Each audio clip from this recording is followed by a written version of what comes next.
Shalom Bapak Ibu Saudara sekalian yang diberkati oleh Tuhan. Kembali lagi kita akan merenungkan kebenaran firman Tuhan dengan melanjutkan 8 seri pengajaran Yesus di dalam bait Allah. Namun sebelumnya mari kita berdoa. Bapa, kembali kami bersyukur di pagi hari ini Tuhan boleh menolong kami, memberkati kami sehingga kami bangun di pagi yang indah. Namun sebelumnya kami akan mendengarkan kebenaran firman Tuhan. Tolong berkati kami sehingga firman yang kami dengar biarlah kami pahami dan kami lakukan di dalam setiap kehidupan kami. Terpujilah nama Tuhan. Haleluya. Amin. Tema renungan pada pagi hari ini adalah panggilan untuk bertobat. Terambil dalam Matius pasal 21 ayat 28 hingga ayat yang ke-32. Latar belakang teks ini dimulai ketika Yesus masuk dan mengajar di dalam bait Allah. Lalu datanglah para tua-tua dan imam-imam orang Yahudi dan bertanya kepada Yesus, "Dengan kuasa apakah engkau melakukan mukjizat?" Lalu Yesus menjawab mereka, "Aku ingin bertanya, kira-kira dengan kuasa apakah Yohanes melakukan pembaptisan? Apakah kuasa dari surga atau kuasa dari manusia?" Lalu para tua-tua dan imam-imam Yahudi tidak menjawab.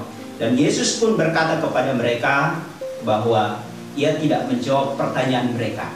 Lalu selanjutnya di ayatnya yang ke-28 sampai dengan ayatnya yang ke-32, Yesus memberikan sebuah analogi kepada orang-orang Yahudi dan juga para tua-tua yang datang pada saat itu. Yesus berkata kepada mereka, ada seorang ayah yang mempunyai 2 orang anak.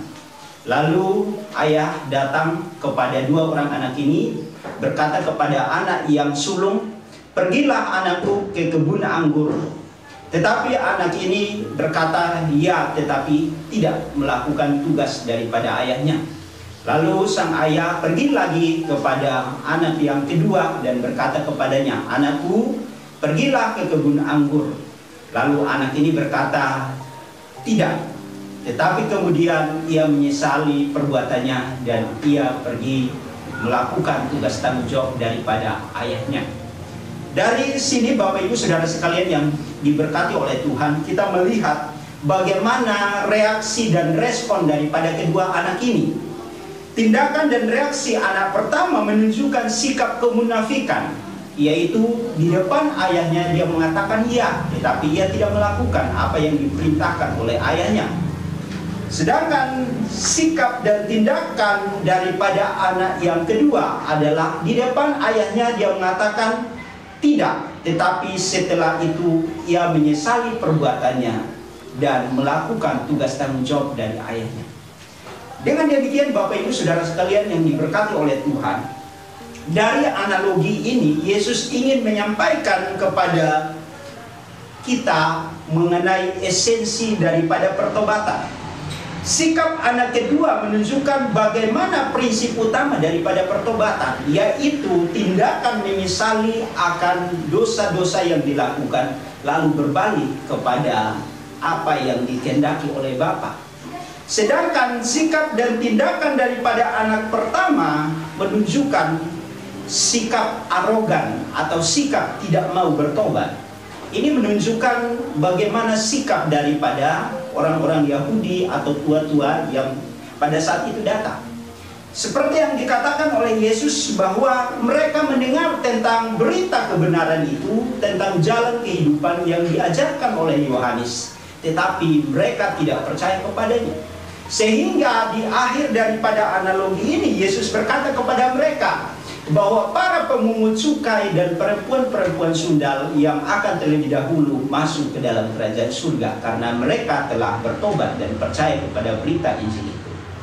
Dengan demikian Bapak Ibu Saudara sekalian yang diberkati oleh Tuhan, marilah kita merefleksikan teks ini dalam kehidupan kita, bahwa hidup kita harus mengalami yang namanya pertobatan.